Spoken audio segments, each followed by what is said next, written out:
DJ के बाबू सिद्धार्थ नगर।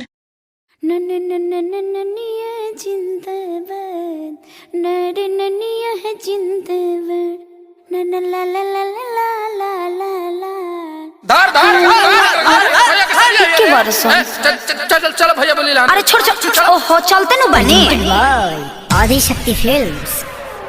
नकारी बरियारी जी तू रब पिचकारी जी के जाल फेकम रउआ के तन न फंसे ये बरारी जी। ए महंगा पलहंगा न लटाई घाटा लग जाई भाव उचित बताई छौ बहनी कराई ताजे तना रुपिया कहबू तो हके वो तने रुपिया दे।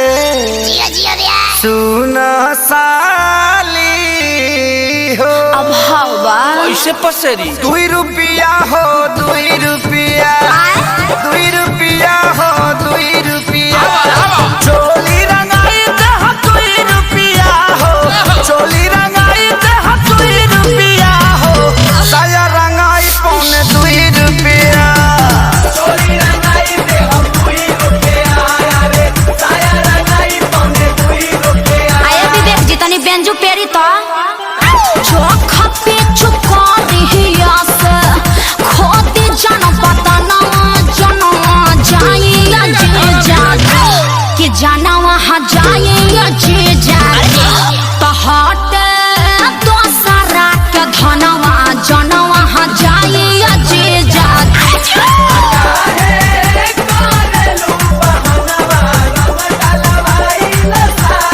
Come on, oh yeah हाय रे टके जवानी हजेजो अतना मोलाई करवाए 1000 2000 तक कुछाओ नइखे लाखों में हम बतियाए ना। अरे नहीं करो ना नचनी यारा रंग सरे ई तो होली के भेकसी नहीं अरे बाबा रंग सरे ई तो कपेरा मसी नहीं दोसर दुआर जाके देखी ओनिया रंग फेंकी छिट्टा माल ना भेटाई।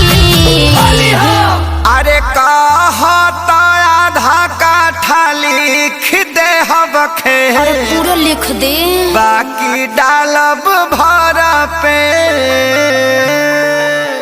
अरे खेत बेचवा बनबो का ब्यास तो तहार का जाता 2 रुपिया हो 2 रुपिया फिर उहे बात 2 रुपिया हो 2 रुपिया चोली रंगाई दे 2 रुपिया हो No. चोली रंगाई दे 2 रुपिया साया रंगाई पौने 2 रुपिया चोली रंगाई दे 2 रुपिया रे साया रंगाई पौने 2 रुपिया। अरे जीजा जी हरा सोहरा है बारी सबके खजाना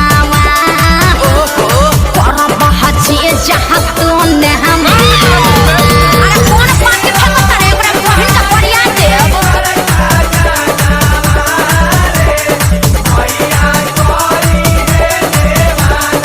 अरे कंजर के सार का हो बिना सिक के झाड़ू सुन ले बानी बिगह के बिगह राउर जोत जोताला जी बजट कुछाऊ बढ़ाई जीजा तबे रंगाई उच खाला जी।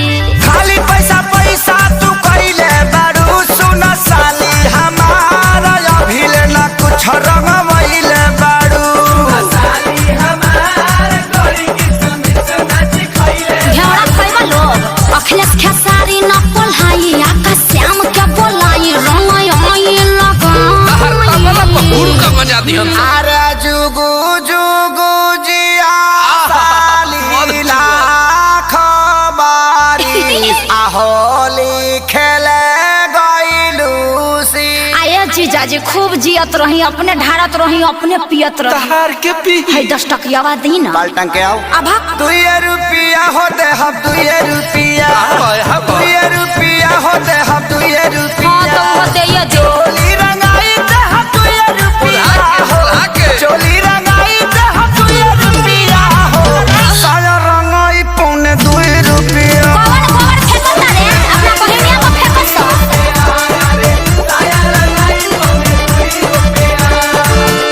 लह चरनिया चोली किन के राज कर, अपना हिट मशीन जीजा जी पर नाज कर।